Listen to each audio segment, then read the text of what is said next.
Who put the statue of Zephyr Cochrane here on? That's awesome.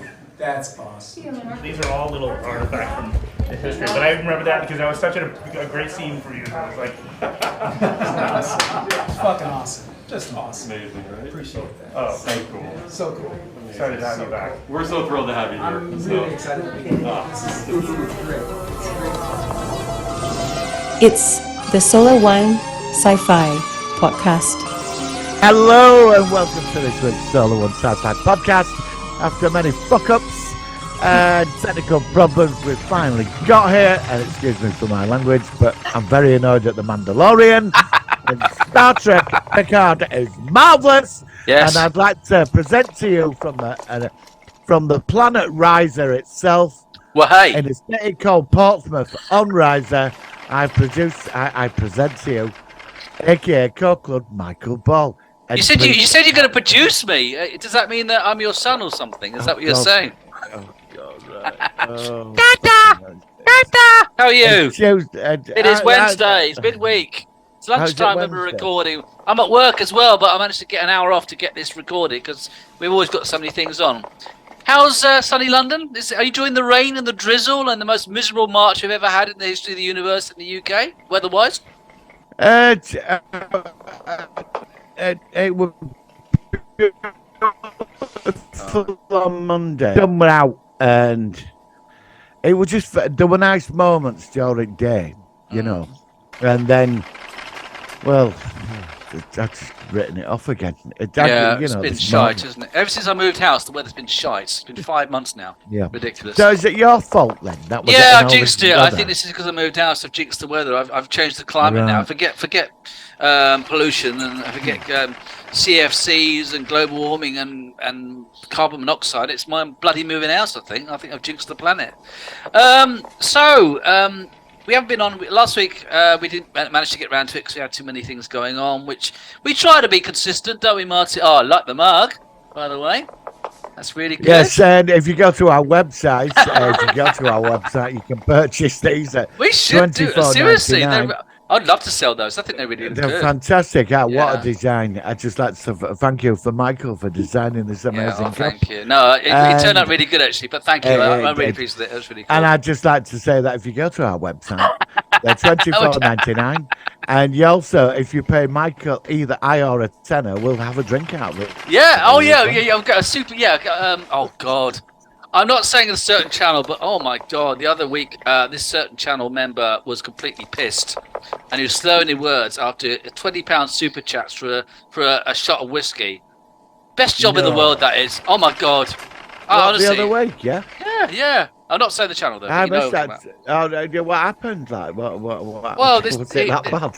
He had quite a few super chats, shall we say? And indeed, he was like, "It's really gone to my head, but if you give me another £20 for 20 super chat, I'll talk about warp the cells." And another So, guy, as you can see in the advert, what Michael's done for our mugs on our website at $24.99. If you pay Michael £25, he will we'll get have a absolutely show, pissed and talk about Jack Daniels. science fiction. Jack Yeah, Daniels. if when we did that, that would be the best job in the world. Honestly, I'd be getting pissed every night on that. It'd be great. It'd be lovely. I probably wouldn't live very long, but it'd be good fun doing it while it's. Well, I'd like super chats. I'd like super chats. I can't do it, and I've got 5,000. I got No, I 5,000 new subscribers this month, which is I incredible. know, I know. Right, and that's big, and I can't make any money off YouTube, and it's a shame because I put a lot into it, and I can do with the money at the moment after moving house. But anyway, look, I don't do this for the money. I do this because it's a hobby. I like talking to like-minded people like yourself, and also just to say, I'm going to be on Side Trek, although it'll be actually after this has been released on Side Trek with Jay. And we're going to be talking about all sorts of things, and he's a really nice guy. He's coming back, by the way, at the end of the season. We're going to review Picard in its entirety for season 3, and I'm looking forward to talking to him and getting his perspective because I look forward to that. Yeah, it's going to be a really good one, and hopefully Trek Fan 68 might be involved as well. So I mentioned to him about it, and it'd be nice to have him back as well. So It'd be nice to have him on. yeah, but I would like to say for $24.99 on our website. Have you got any whiskey in there or what? You haven't got a shot yet. I'm sorry. No, it's fine. Now listen, we're going to be talking Cost about of living crisis. Cost of living crisis. Oh yeah, exactly. It's Yeah, a way of actually yeah, making money. yeah. Now we're going to talk about Day of the Triffids, the 1963, I think it is, film with Howard Keel. But do you know what? We will talk about that, but I can't wait. We're going to talk about the latest with contemporary new science fiction, i.e., really the show which is going to be overshadowing everything this year by far. Star Trek Picard season 3. We're now up to episode 6. What do you think about it? I have checked out your review on your YouTube channel by the Gods of Science Fiction, but tell us what you think on this podcast. I did a 10-minute review and I couldn't get everything in. Oh yeah, exactly. I just couldn't get everything in. It had been 30 minutes just to get every minutiae of detail in there. This series so far has been the best thing I have seen this year. And people are going to shoot me down for this, but I'm sorry. The Mandalorian, I love the Mando. Oh, I know. But compared to this, I know I shouldn't watch them both together. You can't help it. They're releasing the day after each other. I know, but and they actually finish on the same. They finish exactly the same week, like the Thursday and the Wednesday. Why? Yeah. Hang on, your Skype's playing up. Hang on, wait for it to catch up. But they first, and I watched it again. No, you're frozen. Oh, yeah, that's right. Say that a bit again, because Skype's playing up. Right. Okay. Right. Take 2. Go. Right. For $24.99, if you go to our website. Right. Sorry. I'm sorry. I've got on. Go on. Right. Right. I'm going to get on with it. Right. Now, I watched it before I watched The Mandalorian. The Mandalorian, it's been all right, but it's been rather underwhelmed for me. Yeah. Star Trek Picard, this is what I'm just comparing it. Star Trek Picard has just blown me away. I had a tear down my eye when I saw the ships. Oh my God! I mean, you even saw Chancellor Gorkon's ship. You saw the NX-01 in the distance with a secondary hull.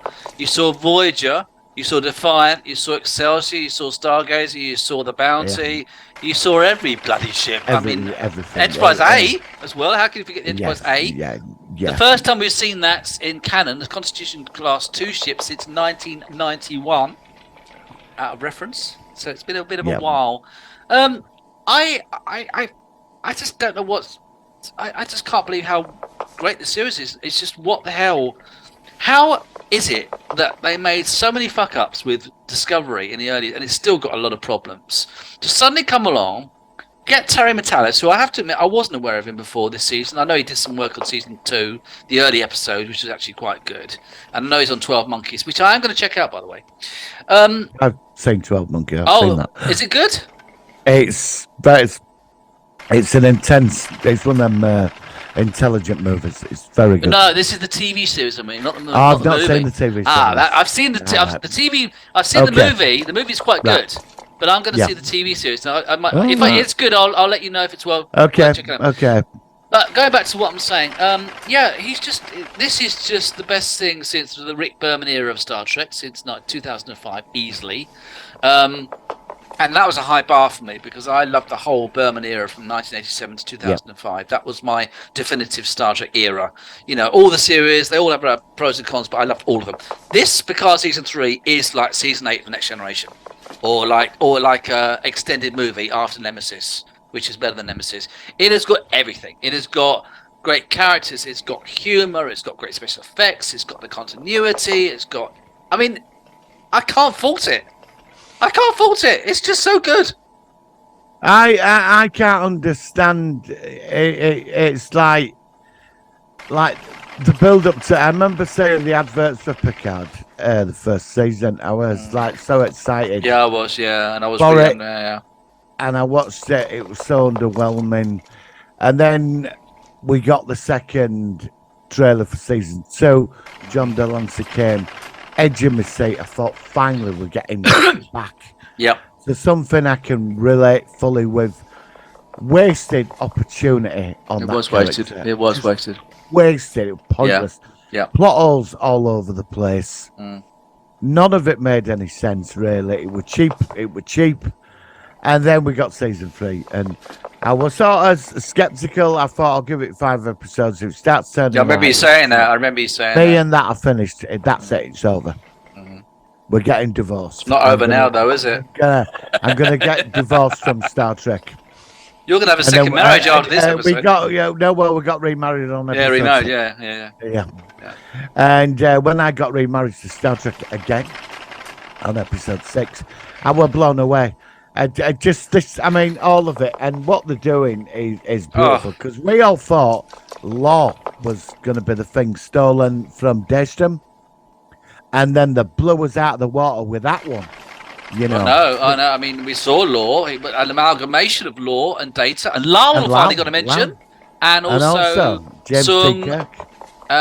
I think, from what I understand, that's not going to feature predominantly. I think it's almost like an Easter egg kind of thing. But they've kept him there. That's so they can bring the character back at some point. Yeah, but whether they do or not. There is. Yeah, it could be. I mean, William Shatner's 92 now, so if they're going to bring him back, they've got to bring him back soon. They'll bring a new somebody or a deep fake him or something, or get the actor that plays the Strange New World. But it's funny, why is he in the Daystrom Institute? Why is his body in there? So his body was taken from that planet at the end. Viridian of 3. Viridian 3. I don't know why. Yeah. I thought that was a bit weird myself. But I mean, look. Yeah, I thought I saw his name. I thought, what?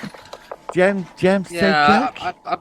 Leave him with Viridian 3. That's where he's buried. I mean, I'm not sure. I don't know yet. I mean, if they don't give any more explanation of that, then I won't be that impressed, because that wasn't necessary. If they do, then good for them. But I've got the feeling it's not going to be pursued. But the Picard body will be pursued. Now, I think this. Okay, speculation.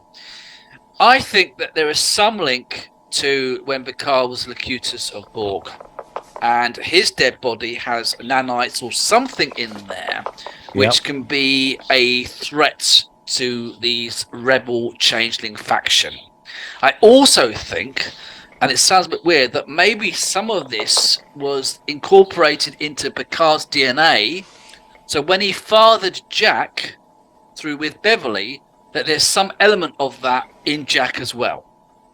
And that is they're sensing it indicates to me that Jack is either something they need for their own ends, or him and Picard are a threat. I think the third Jack. I think the third him. So you think that's what I'm potentially wondering whether there's because my theory is along similar lines to yours, but it does slightly diverge. Well, yeah, okay. I think that this is because the changelings. There's something, when Crusher examined the dead body, she said, like, it's not like how the was. Not like a regular, they're mutated. She said evolved. She said they're evolving. They're evolved, that's it. So is something happening? I think it's got something to do. We're going to go back to Deep Space Nine. You think we're going to actually go to Deep Space Nine? I don't think we're going to see Deep Space Nine. Maybe not, but I think that when Section 31 created the virus to take out the founders, and then Odo introduced the cure on the break-off faction, something happened. There's been a side effect. It's affected them. Not in a... It might be changing the revolution, you know? Oh, that's a good idea. You mean the actual... Yeah, Section 31 created the virus, and the virus back was in then... Odo then go to the Great Link. And that's when there was some mutation. Yeah, that's a good idea. That's a good idea. Then he's frozen a moment now. Wait till you come back. As soon as we some slight mutation. And these changelings that broke off, that maybe the other changelings are embracing it. I don't know. It's something. There's something like this because there's something not right with them. Yeah, they're not acting like normal changelings. Who are the henchmen with Vadik? I think they're Jem'Hadar. They don't look like Jem'Hadar. They look like they're wearing masks. Well, they're covered up, aren't they? But why are they covered up? Yeah, but that's the...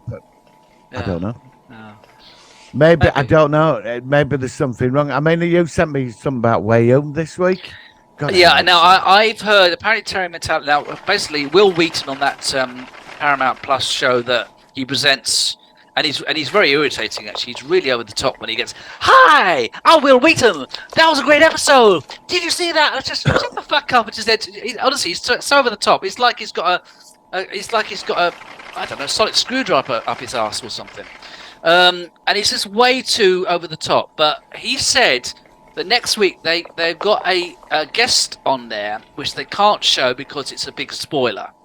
And somebody said that they had a picture of somebody with a black out silhouette folding their arms.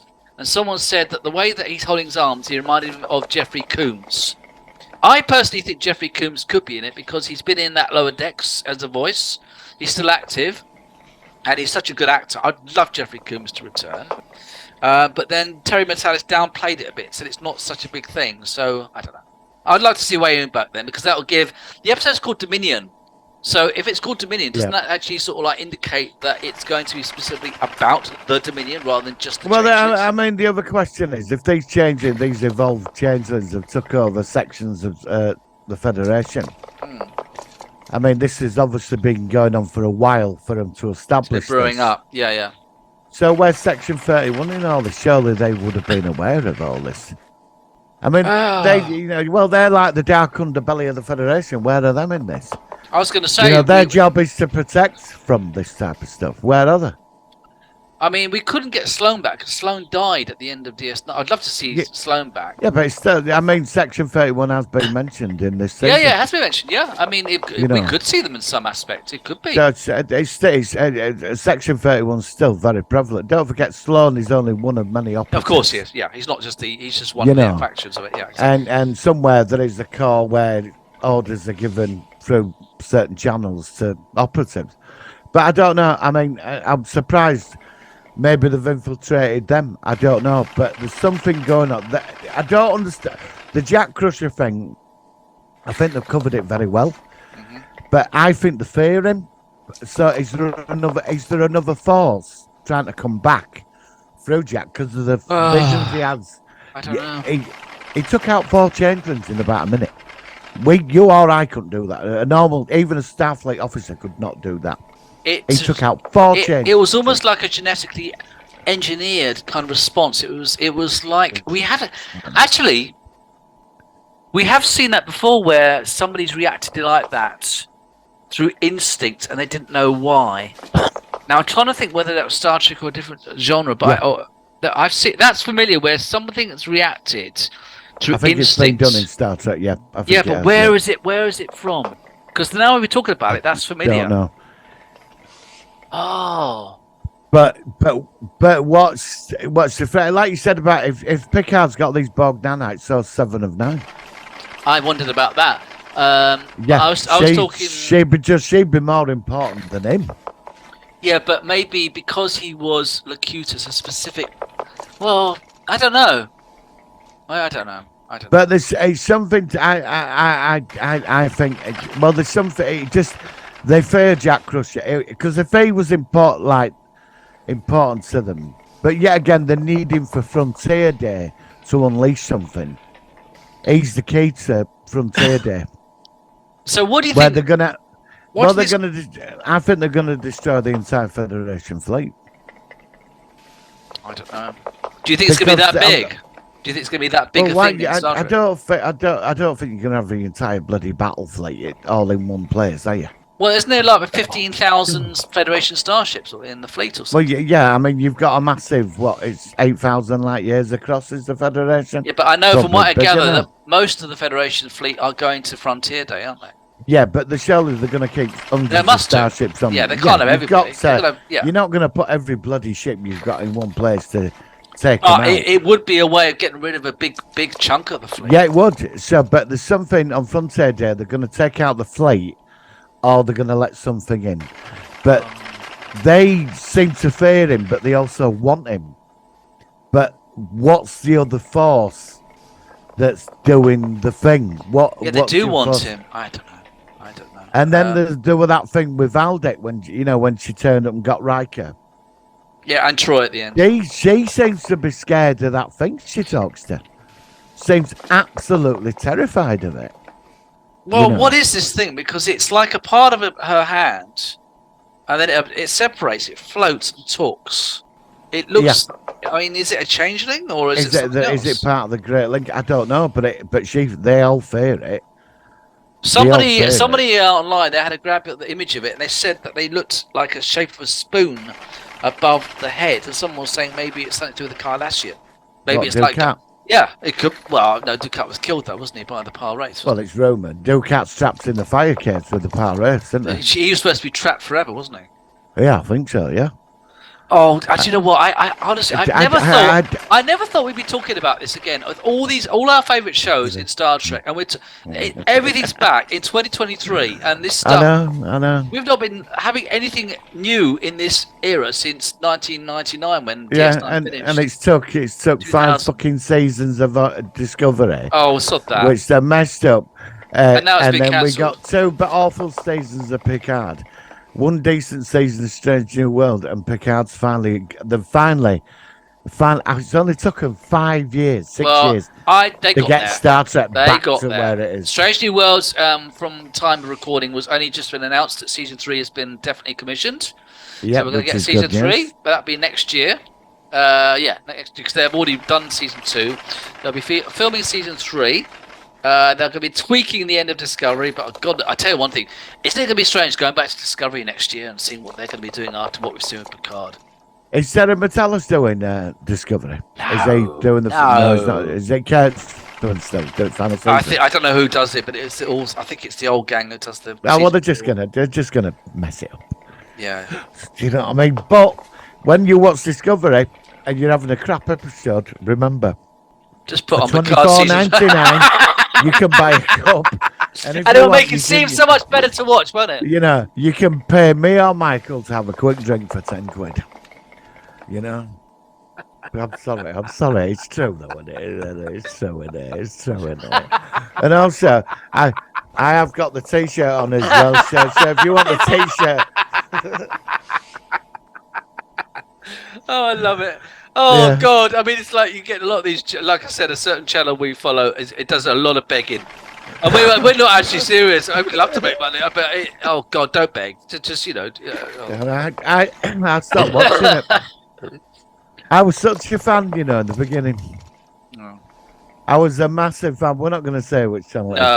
But I was such a massive fan, and now I've not. I think last time I was surprised you watched it the other way. I didn't. So the basic same shit's still going on then, and I just can't bother with it. I just don't bother now. Well, if you're watching this, I suggest you check out Sidetrack because he's. Definitely. Now he's got a lot of Jay at Sidetrack's a really nice guy, really supportive for us. And he's been saying all sorts of things about, apparently, first of all, Stargate fans, they are sort of umming and ahhing, but there is going to be looking like Stargate. Potentially, it's not definite, it could be coming back in one form or another, hopefully a TV series, but it's still in the air. And it's at that stage where they want to commit to something, but if they don't agree to it, they don't work it out, it could still all fall through. So it's getting there, but it's still in that precarious position. But he's also been talking about his sources, and he's been saying that apparently he knows people in the business, shall we say, and of course he's not going to elaborate, but he's been saying that apparently they are very impressed with apparently Picard's viewing figures for season 3 started off low, but now they're really starting to shoot up because of word of mouth. And apparently the Paramount execs are like, oh, okay, this Terry Metellus guy, he's done. And I looked at Rotten Tomatoes today. It's got 100% fresh for the reviewers and 87% fresh for the non-professional reviewers, like the audience. It's huge, and they're going to want to carry on doing this because it's so good. I think the future is forget all this going 800 years into the future. Oh, don't worry about that. I don't think they're going to go there after Discovery. I think that would just be where they need to go now. 25th century. It's the 25th century. Yeah. Early 25th century. You've got an established universe already there. Mm-hmm. All of it. Beautiful canon. Fantastic. Free TV series, all from the 90s. Beautiful background canon from Cardassians, the Dominion, the Q, all of it. And what you do is you re-enter that time frame. Yeah, which they are doing now. They're doing that. Yeah. Not a problem. You can get the new Enterprise. But what you do is you get 1 star out of this series. and you put him on the big chair, and it's Mr. Worf. That's what you do. Worf to me is the star of this series. I think it would be. I think it would be seven. Put him on a starship, and you know you make his second officer. 7 and 9. 7 of 9. Yeah. I was going to put her on the captain's chair actually. You could put her. I was just about to say that. You put her on. You have to admit, Jerry Ryan. My God! First of all, she looks stunning for her age. She hasn't changed a bit from. Obviously, she's a bit older, but she's really, and she is really. She just knows the character so well. I'd love to see her as like. Do you know how like she was like Janeway, and she used to fought with Janeway in Voyager? Well, imagine her being the captain of Star Trek Titan or 7 of 9 or something. Well, that's what you do. And she's popular. She's light, and she's a great actress. So you start with that. Worf is great as well. Don't get me wrong. Yeah. And then what you do is you get LaForge's daughter. Sydney. You keep her. Yeah. I like Sydney. She's really on good. The Elms. The Elms. You get her sister down in engineering. So you why not? Yeah, they're both connections. on there. Yeah, that'd be good. Right. Yeah. Then what you do? You could bring Worf in as the second officer. You could even get Alexandra along. Imagine getting Alexandra, Worf's son, along at some point. Yeah. That'd be cool. Well, you could, but what you do with, like, she's the captain of the ship, you bring in the Janeway arc about she's the admiral over her, and they have to start some situation where she's called in. Oh, there's some issue with those two. And it's like mother-daughter relationship thing. Yeah. And the Titan, they go to a new section of space, and there's some threat and exploration, a bit of Federation corruption, add a bit of Section 31 in, put all the usual tropes in, but give it the mission. The Titan's on this mission. Make it 12, 14 episodes a season, and then from there, from that one series, you build another series set in that time frame about a space station, a star base, or another starship. Forget Star. I'm not into Starfleet Academy. Nobody wants that. No. If we or want Section to do it, 31. I'm not bothered. I like Section 31, but they can't. I don't want it for a series, though. I don't want a series for it. No, they just pop up in the background. Fine, I'm happy with that, but not in That's series. where they belong, and that's where, because they make a great story to bounce off. Don't give them a series. And then from this series with 7 of 9, you enter another series 2 years, a year down the line, set in the same time frame. Crossovers. About somewhere else. Yeah. And then from there, you do another series. So you've got 3 concurrent series, all running in the 25th century. I think you're going to have... written by Terry Metellus. Well, I mean, obviously you've got Strange New Worlds as well, which is like a prequel now, but I'm okay with that, because I think that's solid as well, and that's a by team. Just forget bloody Discovery. It really hasn't been good. So I just feel sorry for that series, because it did try, it just never worked out. Well, no, but they've got the answer. This is because, like, I was reading up about Picard. I checked into that. The ratings were bad when it first started, the 3rd season. It was shoot up, quite low.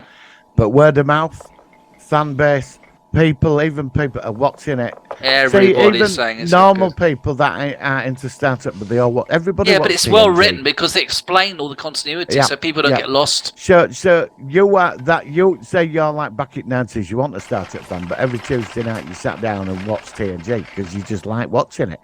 You're not like diehard fans like you or I, but you're just a normal person that just watched it and thought, that was a good episode. That's got me thinking. That's it. A lot of them people have returned to this now. I'm not surprised. And do you know why? Because they're going, oh, I remember that 25 years ago. I remember that. Yeah. And what they've done in this, it was so beautiful. It was so beautiful to make the main antagonist. Because the other thing, right? Bringing the founders in as the baddies was fantastic. It was genius. I never thought they'd do that. Because you and I were going on about, where's the bloody Dominion? This is what we had talked about this before. And this went over a year, way before this. We used to go on, I want to know what's going on with the Dominion. So they brought in the Dominion now. And think about the other thing. When the Dominion War was going on back in the 90s, because I watched the Dominion War arc over at weekend. Oh, did you? Oh, nice one. Oh, the 10-part story. Well, the last episode at the end. Yeah. And like, we're bringing this back. It's like the whole founders thing. It's opening the door we're finding out what the episode's called Dominion. We're going to find out everything this week about what the Dominion's been going, and it's sheer genius. And this opens the door back to that universe, back to that time frame. And all it does well is it reinforces the other series. And you'll watch it. Well, now we know this happened, and now we know that, and it just enhances everything. You can't go wrong. Yeah, but in the this other direction. thing is, it was all Cisco during the Dominion War. Don't forget the Enterprise. Picard was in the Dominion War. They mentioned the Dominion War in Yeah, Insurrection. he fought in the books. When I read the TNG Dominion War book, he was at the Battle of Beta Z. He liberated. Oh, Beta really? Z. I didn't know that. Okay. But if that's canon, we don't know because it's in the book. Yeah, but this is proper canon, So yeah, this is so Picard. Now we're getting TNG meet the Dominion. Do you know what I mean? Because they all seem to know about the Dominion and Crusher and changelings and all this. They're all quite aware. So we're going to find out this week what were Picard doing during the Dominion War. We're going to get some answers. This is beautiful. This is what we want. We went on about all this a year ago. I think this is. I might actually say, since we've been doing this podcast, I think this is the thing I've been the most excited about seeing. Yeah. Since I've known you. Out of everything. Since I've known you. Seriously, it's that good. It is that good. Yeah. So look, we're going to go into a movie focus a minute. So I've got 5 minutes before we've got to reset our thing. Quickly, Mandalorian. It's really underwhelming, isn't it? Should we just quickly mention this because I've really been underwhelmed by it. It's. I don't know whether I'd feel like this if Picard had finished or it was before Picard, and we talk about it. But I've just not really been into it at all. And you're frozen at the second. Are you there? Hang on a second. I love Skype. It's great, isn't it? Zoom, rather. You're frozen out. That's all right. It's fine. I'm back. Okay. All right. Now say that again about. So basically, what do you think about Mandalorian then? It's been disappointing. No, it's been sort of enjoyable. Each episode's getting better. I mean, I was a bit underwhelmed with first one. Second one sort of picked up, and last week, we're all right. It wasn't hitting the edges though. Do you know what I mean? We're almost there, but so we've seen 4 episodes, haven't we now? So we saw the one with Dr. Pershing, and then last week's was the one with the what was last week's one? I can't remember what it's about. I'm a bit annoyed what they've done with Republic about the brainwashing thing. Made them worse than Empire now. Yeah, because the whole point of the Star Wars movies is that the Force of Good won, but the New Republic doesn't seem to be much different than the Empire. Well, no, I mean, a friend of mine did come up with an answer to it. He said, well, if you've got hundreds of thousands of ex-Imperial loyalists, you can't lock them all up. So what they do is they put them on these games. They're not totally brainwashing, but they remove the urges of that loyalty towards the Empire. But it's still brainwashing. Yeah. You can sugarcoat it as much as you want. Well, go on. Yeah, no, go on. You. No, I was just going to say, I just think it's a shame, going back to what we said, that it was on during the same time as Picard. It's really, because we're going to have months with nothing on, and it's really been overshadowed. So, where do you think it's going to go then? Well, I think Bo-Katan could become the villain. Okay. Not like the villain, but she's like suddenly when she got taken by that clan. Okay. I think she's sort of realising that if she follows, this is the way. And she got that when she saw the Mythosaurus. I've looked into what the Mythosaurus is, and I thought, is that it? I don't. They're making some big thing about it, but I think she's going to try and go for leadership at Mando's. But I think it's his destiny to become the leader. I think Moff Gideon might be coming back this week as well. I've heard, not confirmed, I think he's coming back. Yeah. Is he not going to be for Ahsoka? Are they going to say that his character for Ahsoka? Yeah, no, but he's behind all the machinations of what's going on right now. Do you know what? I think the problem, like I said, we've only got a minute before we get this bloody Zoom. I just think that the episodes have been good, but there's not been a really big arc. It's not been a really big what's going on in the background. It's been more standalone episodes. And maybe that's whereas Picard has got a big thing going on in the background. It's all brewing up. And maybe that's the aspect that I'm finding is missing from Mandalorian. I think the building on it, I think the building to Thrones appearance, they've got the actor, I've seen Oh, have picture they? actors playing for. Yeah, I think I saw something on Facebook. I should have read it actually, but they were saying from this season we're going to see him. He's behind everything. All right. Well, look, So we're going to go apparently- we're going to go to movie now because this Zoom time is timing us out. I've just got one thing to say. Go for it. You know, for $24.99 on our I know. How much is it for a shot? and for £5 you can see Michael drink out of a $24.99 mug a shot of Jack Daniels. So please send in the super chats and donate to the channel. Right, on that note, let's go into our focus of the week. Here we go. It's the Solar Sci-Fi Focus. of the week.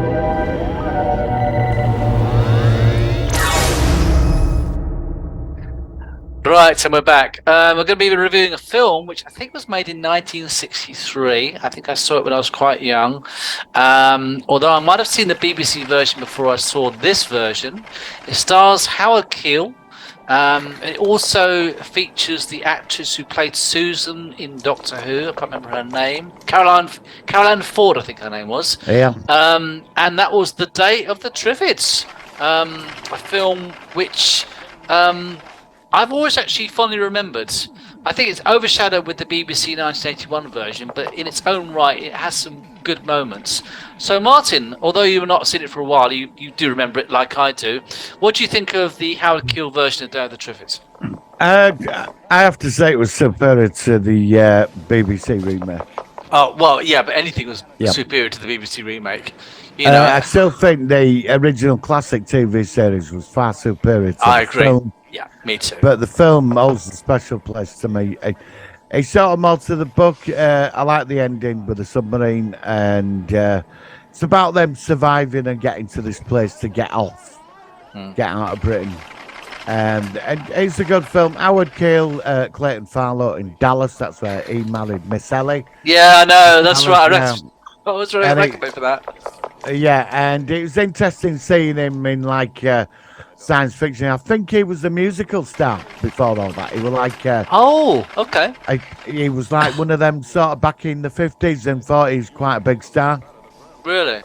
You know, the big film, them like big grandiose. That sort of films that I musicals. really am not into Yeah. musicals and stuff, but Your yeah. granny had, yeah, like Yeah, your my mum granny's would love those. generation. My mum Yeah, loves all these yeah, old yeah. musicals and stuff. So she My would granny really- used to love watching them because that was her generation, you know. Yeah, I mean, it's. So yeah, It says here that it's good. It is a good film. I mean, apparently it was a British science fiction horror film in CinemaScope and Eastman Colour, produced by George Pitcher, drawn by Steve Seckley and Freddie Francis. Howard Keel, Nicola Moray star. It says it's loosely based on the 1951 novel, because it was different from other versions. Because of course, one aspect which I thought was interesting is that it actually had two separate story elements, which were sort of entwined. It had the Howard Keel familiar original story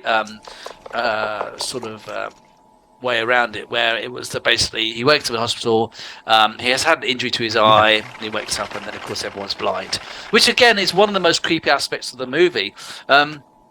I don't know about you, but the 81 version, actually, one of the main fears of that was not the Triffids at all. It was the fact that everybody, or almost everybody, wakes up one morning and they can't see. And that was the chaos which ensued from this huge new thing. And I think, quite frankly, not so much the movie, but the other versions, not the recent one, which is awful, but it was more about how society would change when one of their main senses has gone. And I think that's what made it really creepy. This version, though, has some very creepy scenes with blind people. It had a train that ran into a railway station because the train driver couldn't see the platform to stop, which I thought was really quite scary. It also had another very scary scene with people on an airplane, and the pilots are sort of like calling and saying, "Please help us down, please help us down," and they can't see, so they can't land, and they crash into a naval base actually in the end.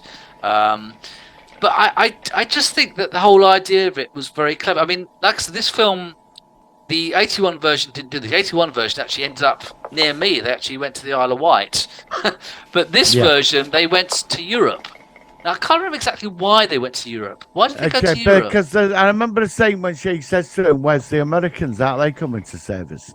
Oh, don't they hear about an American and submarine or something which was submerged, and they can't. At a certain part That's of what it Britain, is, because they weren't there for the actual night of the meteor shower. Yeah. And that's why they're going there. There was that's right. There was a broadcast. Yeah. So, I mean, how do you feel about it now? Do you think it still stands up? It's still a relatively good movie? Or? I think the Triffid, the concept of the Triffid is great, and I do agree with you. It's making the human race extremely vulnerable because all them people are just cannon fodder for Triffids. Yeah.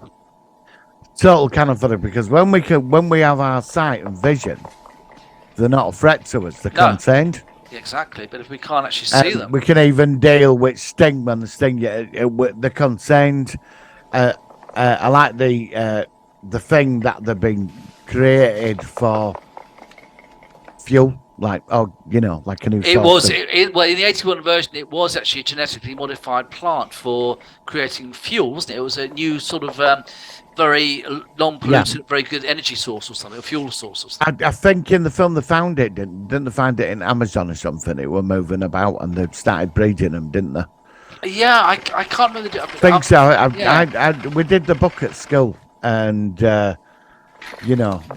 from what I'm trying to remember, I think it might have come from South America. Each version's obviously different. Yeah, they're all slightly different. But what the thing is about the Triffids, it shows all of it, even this film. There is terrifying moments because, like, number one, if you're blind, you're screwed. You're gonna if someone else is gonna get you, they're gonna get you, and that's what makes them scary because you can't see them. They move very slowly and they just kill you, and that's it. And then the humans that can see, that have survived, can sort of deal with them to a point, as long as they've got the weapons and the tech to sort of. But then it's like humanity, certain parts of it go to this like feudal system, right, of screwing each other over, and then all the blind, all them are going to be slaves, and all this, and that, and that's what makes this whole thing fascinating. Simple thing. Everybody looked up at comics on one night, and because it was so unusual, the world Exactly. could not see. Society breaks down in 24 hours, and then it's survival of the fittest. Do you know what, though? That was such a clever sci-fi idea. Beautiful. And no one's ever done that before. Taken away. And not a disease. Not a disease. People aren't ill. No. It's not like zombies. And it's not the Triffids. No. That is what gives this story such strength. No, yeah. The Triffids are just there. They're used in whatever version we're using. There are different versions. Some say they're from space. Some say it was but they're whatever it is, they're there and they're taking advantage of the situation. Yeah, they're taking advantage of the situation. They're survival of their space. They're not. They say they're intelligent as well. Because I remember they said they communicate with each other through like language. The clicking sounds, isn't it? Yeah. But the thing is, we're like the dominant species on this planet in the film, and the series. And one night, it's not the Triffids out. The Triffids, the beautiful thing of it, the Triffids are not the villains. They're not evil. They're not good. They're just doing what to do to survive. They don't think like as anything in nature would. Yeah, we're the ones with the base nature. We're the ones that set up feudal little kingdoms and all this, and not thinking about the bigger picture, and that's what happens. And the Triffids are just there. Yeah. They're not the story. It's you take one sense away from people, and everything collapsed overnight. Everything, and it's about survival. And you've got to, all them people that are blind. You've got to leave them behind. Because you have one advantage, you can see, and you can. It's not. They're not the threat. It's the. You've got to survive the Triffids. The Triffids are not some malevolent alien. No, they're more animals. They're just carnivorous, moving animals. They're plants, but they're just doing what in nature. In nature, yeah, exactly. They move around and they kill the prey and eat whatever. And as anything nature would do. You have to consume off another form of life, whether it's plant or meat, to survive. But the ones that are screwing each other over and trying to set up their own little empires and trying to survive this, instead of working out a solution. It's like humans are like the disease, aren't they, of the planet Earth kind of thing. Yeah. You know, I do do think that often, the way that in nature has an equilibrium with Earth, It does, and it works it does. off well. We fuck it up. And we're Yeah, doing it yeah, all the time. totally. And one sense were taken away, and the Triffids became the dominant form of life on this planet. One set, except the human survivors, which at some point would obviously take the planet back. Yeah. Through, but they don't think like that. The human survivors, they set up their own little villages and start bossing each other about, and that's what I love about that's what I love about the Triffids. I love that about the film. You know, there is hope in the film. There is hope that there seems to be some decent people who got together somewhere in Europe to start taking the planet back. The submarine picks them up, and you could have made an amazing sequel to that film. Well, it's interesting because I used to do a podcast with a friend of mine who's predominantly blind, who's born blind. Yeah. And I worked with him for about 7 years on and off. And, you know, we went our separate ways eventually. But I learned so much from a person with this disability, how they've learnt to survive. They've learnt to get advantage over sighted people in some ways in respect of learning different aspects. And what I liked about him was that, like, for instance, music was such an important factor for him because you don't see. So hearing is, you know, the sense that you haven't got. The other senses will probably be even sort of enhanced. So I think it's interesting from the perspective. It was very clever in the actual TV version. There was a scene in the BBC version in episode 2 where you see a blind man with a white stick going along. Yep. And of course, now he would be in an unusual position where he will now have a lot of advantage over sighted people who have not had that disability before. Well, that's it. Think about it. So clever. When you like read Braille and your other 4 senses, like your hearing gets increased and all this, they're going to survive because. But imagine happening to you in 24 hours. Well, yeah, exactly. I mean, that's the adjustment time. Yeah. Well, it takes years to adjust. Of course, it does. It takes many years to learn. There's millions of people. 80-90% of the population of the planet, they're all like that. Yep. And they're all going to die out. They're all going to, everyone. Well, they won't be able to feed themselves. They won't be able to look out. They'll just starve to death because they won't be able to find food. But them that have been disciplined and that they will survive, and them that can see. But then you've got the Triffid factor. But again, I go back. The Triffids aren't the villains. No, they are fascinating. They are interesting. They're not the villains. Exactly. Most people don't realise that the actual film is about losing a disability. It's not really about the Triffids at all. The Triffids are just more of like an icon of the actual story. They're not the actual, although they. Well, they're like a foil. What's the word? Foil, where you bounce off them. We're the villains. It's us who are the villains. That's what I love about that. So clever. So clever. Brilliant film. Yeah, the 1950s film was good. You know, and 1960s, it's superior to the remake, which I watched the 2-parter. That was just ridiculous. Well, the 81 version is the definitive version for me. Oh, that's defining. I think the other one was done in 2009, and it was absolute shite. I got excited about that. It was shit. Just like War of the Worlds, BBC, another BBC fuck up again. Like fucking. Sorry, I'm gonna start getting annoyed because every time I think about the BBC. Can I just say? I think we did a live show, didn't we? After War of the Worlds. We did something about early shows. I think we did. Yeah, we did. Yeah, some of that. We went on about 10 o'clock Sunday night for an hour, didn't we? Again, we were ranting about it, weren't we? I remember episode 1. Yeah. For about a year, we kept going on about it. We were so excited because it kept getting put back, didn't it? Sorry, right? Yeah, it was. Yeah. Then we got there. And it's like, what? I remember I came on with you about 10 o'clock, and we're like, well, what the bloody hell? We're like, trying to even find something to defend it. You know, by episode 4, it was just. I think it was only 3 parts. How many parts was it? I can't remember. It's written off. I think it was 3 episodes. I think it was a 4-part, wasn't it? I can't remember. Or was it 3? I might be 3. Yeah. It was shite, and so was the Triffids. Well, you can buy it. You can buy it on DVD for £1. I've seen it in CEX for I tell you what, you can also buy. You can buy one of our lovely mugs here. one of these lovely mugs you can also buy only for £25. Just contact me on Twitter, and I just do what you did. I've got my mug out now. We can talk like All shit. right. You beat me to it. I was going to do it, actually. You beat me to it, yeah. Fair enough. But it's just a shame that, like I said, because the 1960, some say it's 1962, others say it's 1963, but that area, it was a solid movie. And yes, of course, it's older now, but I still think it actually holds up quite well. It reminds me of a Hammer movie. Yeah, I can see that. I can see a Hammer. I don't know why. It's one of them. It reminds me of. Yeah. Every It's time got that feel to it. I didn't know. I thought it was Hammer. So you said to that. No, it's not. Like No, it's not a Hammer movie, but it's like a Hammer movie. It's got that vibe to it. I don't know what it is. I need to watch some Hammer movies actually, because they make quite a few of them. I wouldn't mind checking some of those out. Have we reviewed any Hammer stuff? No. We haven't done any. No. We should do some Hammer movies, you know. I don't know the best ones to check out, really. You know, I mean, I uploaded a Vampire Sailors if you want. It's only 6 episodes. All right. And it's a shame it never got took. It's worth a look. It's British. Okay. About a secret organisation that hunts down vampires.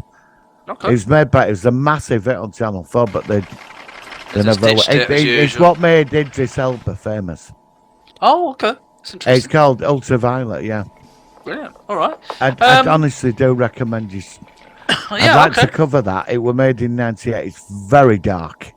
Yeah. All right. Well, I like dark stuff. So you're going to enjoy this. All right. I'm off for Easter soon, so maybe I'll try and have a look over the Easter holidays or something. I can cast it from YouTube onto my TV and just do it that way. That'd be good. So to sum up, then I suppose rating out of 10, what would you give the Day of the Triffids? Howard Keel's I'm going to be version? generous. Obviously, I'm going to pick out 10 out of 10. Me too. 10 out of 10. Yeah. I'm going to give the Mando 7 out of 10. I agree. But this is the drum roll. Day of the Triffids, Howard Keel, 1960, Clayton Farlow, Dallas. This week, I'm going to give you an 8. Hey, I will give it $24.99. You can. Here we've got this lovely mums here. They're like, yeah. And I've super chat. I'll give it 7.5. 7.5, I think. Oh, surprise! 7, but why? Thought you'd have gone for an 8, actually. I don't know. I mean, we're both close. Because I like to be different. I didn't want to look like I was. Okay, that's fair enough. I like it. I think, to be honest with you, all right, my explanation why it's dropped a slight bit is only because I always go back to the BBC version, which to the me 1981 is TV if that one wasn't there, if they hadn't made the 81 version, then it would probably be about an 8.5. Right. For its originality. Yeah, I totally agree with that. That's the way I see it. So it's only because there's a better version. But the 2009 version, that's a 2. That's a 2 out of 10. We're never going to review that one. I totally agree. So that's why it dropped slightly totally more. But yeah, if it had been on its own. But I mean, I'd like to see a proper blockbuster version of that. I'd love to see a new huge version of Day of the Triffids, or in like Steven Spielberg or something. It could be really good. It'd be really good. You could bring Triffids back, like in a world of The Last of Us, that type of setting. About a family trying Have you to seen The Last of Us yet? The night of the comment. No. I really recommend you check it out. It is absolutely. I'm watching it for a second time at the moment. I've already watched it once. Right. It's only 9 episodes, and it is absolutely fantastic. It is really good. It's not a long series, and I think you'll like it. It's very, very good, and I'd love to review that at some point with you in the future. So yeah, that was a really good show, a good film. I'm glad that you liked it. And like I said, it's really due. Not a BBC shit, not woke, not fucking cack BBC shite, which I'm sorry, I'm really off the BBC. I've written them off a long time. I'm really done with the BBC. They can't do fuck all, sorry. Yeah, it's waste of money, a lot of it now. Get rid of it. Oh, well, don't get rid of it. I don't. But they need Doctor Who's the last thing, and I'm not sure what that's going to be like in season. Yeah, it doesn't look good. The BBC's just been a fucking letdown for the last how many years? At least a decade. I don't know when they started to go down the pan, but they've really, absolute shit. I don't watch it all. I just don't watch it. Just haven't got time for it at all. No, I'm Just sorry. I'd shite. rather watch paint dry than watch half the BBC stuff that they make. Yeah. All right. So listen, I think it's time to wrap things up. Do you still want to review Capricorn 1 soon? Let's do that next week. Is that all right? Because then I can do a graphic for next week. Because technically it's not science fiction. But It's conspiracy movie. Yeah, but I'm gonna. I don't care. It's gonna be reviewed. I love that film. I do just love too. it. I think it's really solid. Really Yeah. solid. So Yeah. I think we should give that a review. All right, Martin. I think that's pretty much it. So we're looking forward with anticipation to Picard. We are looking forward to, with not quite so much anticipation, for The Mandalorian, episode 5, I think it is. But we'll be talking about that next week. So I'm going to finish off with now, Martin. You know, one of the best pop idols in the world, of course, is Vanilla Ice. Ice Ice Baby is a classic song. It's loved by the world. It is literally the song of the ages. Have you ever heard Ice Ice Matrix? No, but did you ever see his film he now. made? No. You have this Ice Ice Baby. He made a film where he turns up in a town, this backwater town on a motorbike, and he raps his way across the town and takes on the bully boys in the town. Yeah, he turns up on a motorbike, falls in love with this girl in the town called Daisy, and then he gets beaten up and he beats everybody up, and he ice raps his way across the town, and at the end they all have a big dance off. And it pops, it disappeared. I've only ever seen the trailer. I don't want to see Martin, it. Honestly, And it's called Ice Ice Baby. Can I just say, I can talk to Martin about anything, and he will have some story or something relevant to what I'm talking about and make it interesting. So, Martin, sorry. No, don't apologise. I'd like to apologise. I will get a life. I will get a life. But no way, I love it. I love it. for me to get a life, I do recommend you buy one of these mugs for $24.99. And I recommend that as well. And if These you are very donate good, $5, yeah, I'm they're sure really Michael good. will have a Jack. Yeah, I'm sure I'll have a good solid swig of Jack Daniels. Yeah, I mean, do you want to review? Ice Baby. We could do that at some point. We should do a drunk solo. Yars. No, I'm not gonna say that, but yeah, we should do a pissed episode. That might be quite fun. Wearing loads of memorabilia of adverts, t-shirts and glasses and cups all And what we'll do is, because we can't get any super chats, we'll have to have a swig every time we say a word or we say a character or something. Yeah. We've got an idea. Alright, Martin, we're going to leave then Yep. with Ice Matrix. We'll be back next week with a Capricorn 1. Until then, live long and prosper. Yeah, live long and prosper. See you next week.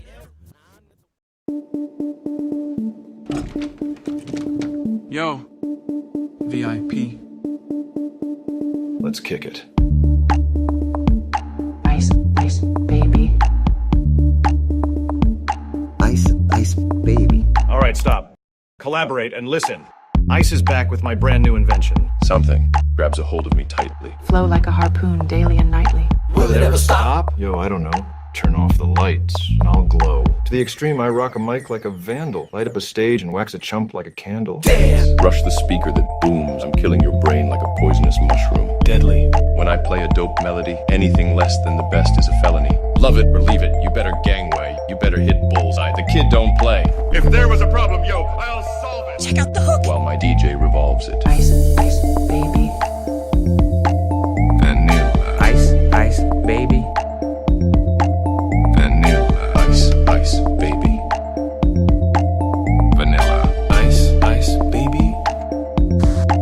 Vanilla. Now that the party is jumping, with the bass kicked in and the Vegas are pumping, quick to the point, no faking. Cooking MCs like a pound of bacon. Burning if you ain't quick and nimble. I go crazy when I hear a cymbal and a hi-hat with a souped up tempo. I'm on a roll, it's time to go solo. Rolling in my 5.0, rag top down so my hair can blow. The girlie's on standby, waiting to say hi. Did you stop? No, I just drove by, kept on, pursuing to the next stop. Busted a left and I'm heading to the next block. The block was dead, yo, so I continued to A1A, Beachfront Avenue. Girls were hot wearing less than bikinis. Rockman lovers driving Lamborghinis. Jealous. Cause I'm out getting mine. Shay with a gauge and Vanilla with a 9. Ready for the chumps on the wall. The chumps acting ill cause they're full of 8-ball. Gunshots, rings out like a bell. I grabbed my 9, all I heard were shells falling on the concrete real fast. Jumped in my car, slammed on the gas, bumper to bumper. The avenue's packed. I'm trying to get away before the jackers jack. Police on the scene, you know what I mean. They passed me up, confronted all the dope fiends. If there was a problem, yo, I'll solve it. Check out the hook while my DJ revolves it. Ice, ice, baby. Vanilla. Ice, ice, baby. Vanilla. Ice, ice, baby. Vanilla. Ice, ice, baby. Vanilla. Take heed, because I'm a lyrical poet. Miami's on the scene, just in case you didn't know it. My town, that created all the bass sound. Enough to shake and kick holes in the ground. My style's like a chemical spiel. These are rhymes you can vision and feel. Conducted and formed is a hell of a concept. We make it hype, and you want to step with this. Shay plays on the fade, slice like a ninja, cut like a razor blade. So fast, other DJs say, damn, if my rhyme was a drug, I'd sell it by the gram. Keep my composure when it's time to get loose. Magnetized by the mic while I kick my juice. If there was a problem, yo, I'll solve it. Check out the hook while D-Shay revolves it. Ice, ice, baby. Vanilla. Ice, ice, baby. Vanilla. Ice, ice, baby. Vanilla. Ice, ice, baby. Yo, man, let's get out of here. Word to your mother. Ice.